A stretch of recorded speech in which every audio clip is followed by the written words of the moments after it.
Hello friends, welcome back to my YouTube channel. Stock market world में आपका स्वागत है।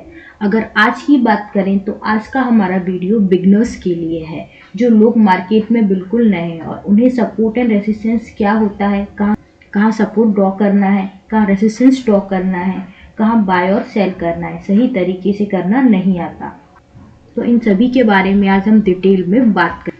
अगर आपके लेबल्स भी मार्केट में सही तरीके से काम नहीं करते और आप लोग भी गलत जगह एंट्री बना के ट्रैप हो जाते हैं तो प्लीज़ इस वीडियो को पूरा देखिए, क्योंकि मार्केट में चाहे आप कहीं भी इन्वेस्ट करते हो, ऑप्शन ट्रेडिंग करते हो, स्विंग करते हो या इंट्राडे, सभी में सपोर्ट एंड रेसिस्टेंस का एक मेजर रोल रहता है।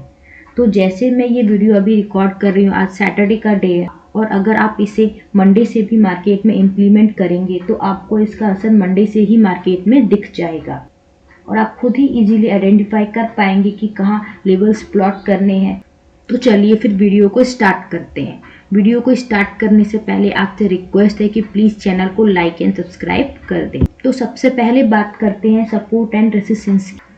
अगर सिंपल भाषा में समझे तो सपोर्ट मीन्स होता है जहाँ मार्केट में बार बार बाइंग आती है, जो बायर्स का एरिया होता है, और रेसिस्टेंस मीन्स होता है जहाँ मार्केट में बार बार सेलिंग आती है, जो सेलर्स का एरिया होता है, जिसे हम डिमांड एंड सप्लाई जोन भी कहते हैं। डिमांड मीन्स जहाँ पर लोग किसी शेयर को खरीदना चाहते हैं, जब जब प्राइस उस डिमांड जोन के पास आएगा, जो बायर्स उसे नीचे नहीं जाने देंगे। और सप्लाई की बात करें तो सप्लाई पर लोग किसी शेयर को बेचना चाहते हैं, जब जब प्राइस सप्लाई जोन में जाएगा वहाँ सेलर्स रहेंगे, वो उसे ऊपर नहीं जाने देंगे। ये तो हो गई इनकी इकोनॉमिक डेफिनेशन।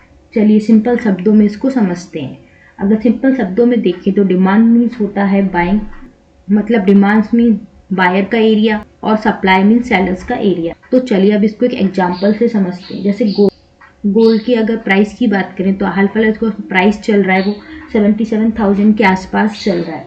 तो अगर गोल्ड का प्राइस गिर के 60,000 हो जाएगा तो उसकी डिमांड मार्केट में बढ़ जाएगी, लोग उसे ज़्यादा से ज़्यादा बाई करेंगे क्योंकि गोल्ड एक फेमस एसेट्स है, तो ये एक सपोर्ट जोन बन जाएगा। और अगर गोल्ड का प्राइस बढ़ के 80 से 85,000 पहुंच जाएगा तो जिन लोगों ने इसे नीचे 60,000 के आसपास बाई किया है वो लोग अपने प्रॉफिट बुकिंग करेंगे, तो वो एक सप्लाई जोन बन जाएगा जहां लोग इसे सेल करेंगे। तो इसे हम एक रेसिस्टेंस जोन भी मान सकते हैं। चलिए आगे से चार्ट में कैसे प्लॉट करना है ये समझेंगे। चार्ट पे समझते हैं।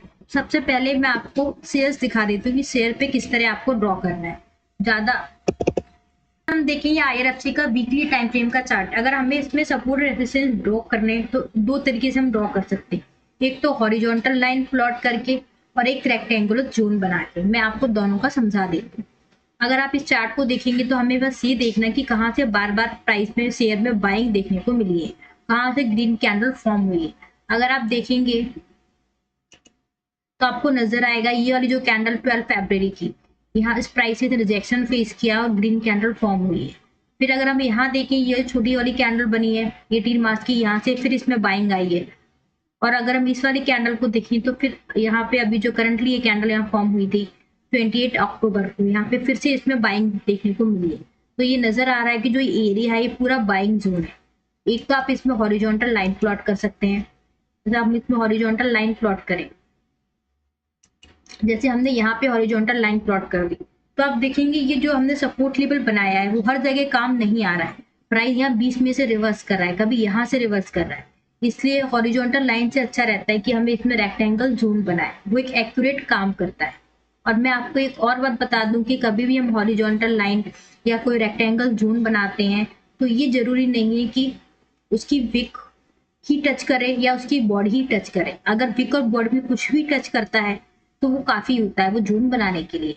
ये जैसे हम अगर हॉरिजॉन्टल लाइन यहाँ प्लॉट करें तो इतने अच्छे से वर्क नहीं कर रहा, तो हम इसको पहले रिमूव करते हैं, फिर हम आपको यहाँ पे रेक्टेंगल जोन बना के दिखाते हैं। तो जैसे हमने यहाँ पे एक रेक्टेंगल जोन फॉर्म किया,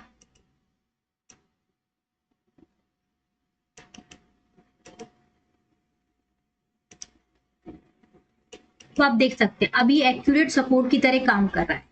बार बार आप देखें प्राइस इसके नीचे सेलिंग के लिए नहीं जा रहा। यहाँ से आप देखें रिजेक्शन प्राइस ने फेस किया, कैंडल ने ऊपर क्लोज किया, इस कैंडल ने इसके नीचे क्लोज ही नहीं किया, कैंडल जरूर गई ऊपर यहाँ से आपको बाइंग देखने को मिली, यहाँ पे आप देखें, यहाँ पे आपको फिर से इसमें बाइंग देखने को मिली, ये कैंडल भी बाइंग का, और ये वाली कैंडल देखेंगे हम इसमें 20 अक्टूबर की, इसमें भी यहाँ से ही बाइंग देखने को मिली है। तो अब ये समझ में आ रहा है कि ये जो पूरा एरिया है वो बायस का एरिया है। जब जब प्राइस यहाँ पे आएगा एक ग्रीन कैंडल यहाँ जरूर फॉर्म होगी।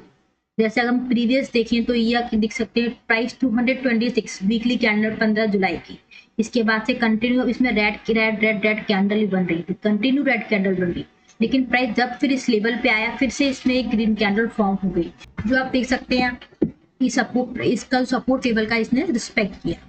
तो अब ये नेगेटिव कब होगा, अगर ये वाली जो रेड कैंडल इसके नीचे क्लोज कर देती है तो ये नेगेटिव हो जाए। हमें रेसिस्टेंस जोन कैसे फाइंड आउट करना है, तो बस हमें कुछ नहीं करना, उसके लिए देखना है कि कहाँ से बार बार आपको सेलिंग देखने को मिल रही है। जैसे हम ये वाली कैंडल देखिए 23 जनवरी की, इस प्राइस से हमें सेलिंग देखने को मिली, इधर हम आएंगे यहाँ से सेलिंग देखने को मिली, बार बार इस एरिया से आप देखेंगे तो इसमें रिजेक्शन देखने को मिल रहा है। तो अगर हम इसमें इन सबको जोड़ के यहाँ पे भी एक रेक्टेंगल जोन बनाए तो आप देखेंगे पूरा एरिया सेलिंग का एरिया है। बार बार प्राइस जब भी इसके पास आता है आपको यहाँ सेलिंग देखने को मिलती है। फर्स्ट टाइम ये कैंडल रिजेक्शन वाली बनी, सेलिंग आई, यहाँ पे देखें नीचे से आपको सपोर्ट एरिया से बाइंग देखने को मिली, जहां तक प्राइस आया फिर से आपको सेलिंग देखने को मिल गई। यहाँ पे आएंगे ये वाली छोटी छोटी कैंडल्स देखेंगे तो ये आपको भी नजर आएगा, सारी कैंडल्स यहाँ से रिजेक्शन फेस किया, इसकी यहाँ से फेस करने के बाद ही आपको ये सेलिंग देखने को मिली, तो एक रेसिस्टेंस जोन बन गया। इसी तरह हम फाइंड आउट करके किसी भी शेयर में पता लगा सकते हैं कि कौन सा उसका सपोर्ट एरिया है, कौन सा रेसिस्टेंस एरिया है। इसको और क्लियर करने के लिए मैं आगे की चार्ट पे आपको बताती हूँ। और नेक्स्ट क्वेश्चन ये होता है लोगों का कि क्या हर सपोर्ट रेसिस्टेंस की तरह काम कर सकता है, क्या हर रेसिस्टेंस सपोर्ट की तरह काम कर सकता है? तो उसका आंसर है हाँ, ये भी मार्केट के अंदर होता है। जब कोई स्ट्रॉन्ग सपोर्ट ब्रेक करता है अपने लेवल को तो फिर जो सपोर्ट लेवल था बाद में वो एक रेसिस्टेंस जोन का काम करता है, और कोई रेसिस्टेंस जोन ब्रेक होता है और प्राइस फिर से उस पे आता है तो वो एक सपोर्ट का काम करता है। इसको भी मैं भी आपको चार्ट में क्लियरली समझाती हूँ कि किस तरह ये काम करता है। थोड़ा इस चार्ट को एक बार, तो आपको नजर आएगा ये बैंक निफ्टी का ही चार्ट है। बैंक निफ्टी का चार्ट, अब इसको हम थोड़ा देखें लॉन्ग करके, अगर हम इसको बैक कर यहाँ देखें, ये देखें आप देखेंगे तो ये बैंक निफ्टी का चार्ट है। ये जोन इसमें ड्रॉ किया है, ये सारा जोन सपोर्ट का रेंज का काम कर रहा है। बार बार प्राइस यहाँ पे बाइंग के लिए इसमें जा रहा था, जैसे प्राइस यहाँ आ रहा था आपको यहाँ बाइंग देखने को मिली, फिर से यहाँ बाइंग देखने को मिली, लेकिन आप यहाँ देखेंगे जैसे ही सपोर्ट जोन टूटा नीचे की साइड प्राइस आया, ये जो जोन था जो सपोर्ट का काम कर रहा था वो रेसिस्टेंस का काम करने लगा। यहाँ आप देखेंगे यहाँ प्राइस ने इसके ऊपर सस्टेन नहीं किया और फिर से इसका प्राइस इसी लेवल से आपको इसमें सेलिंग देखने को मिली, जो ये शो करता है कि अभी ये जोन है ये एक रेसिस्टेंस जोन की तरह काम करने लगा। इसी तरह आप इसमें किसी भी चार्ट में प्लॉट करके देख सकते हैं और उन पे काम कर सकते हैं। अगर आप इतना भी अगर मार्केट के अंदर फाइंड आउट कर लेंगे तो स्टॉक्स को देखना काफी ईजी हो जाएगा कि कौन सा उनका सपोर्ट जोन है जहाँ पे आप उसको बाय कर सकते हैं। तो आपको हमारा वीडियो कैसा लगा प्लीज कमेंट बॉक्स में लिख के जरूर बताएं। अगर ऐसे किसी टॉपिक पे आप वीडियो चाहते हैं तो वो भी हमें कमेंट बॉक्स में लिख के बता सकते हैं, हम नेक्स्ट वीडियो उस पर बनाएंगे। तो चलिए फ्रेंड्स, फिर मिलते हैं नेक्स्ट वीडियो में, तब तक के लिए बाय बाय।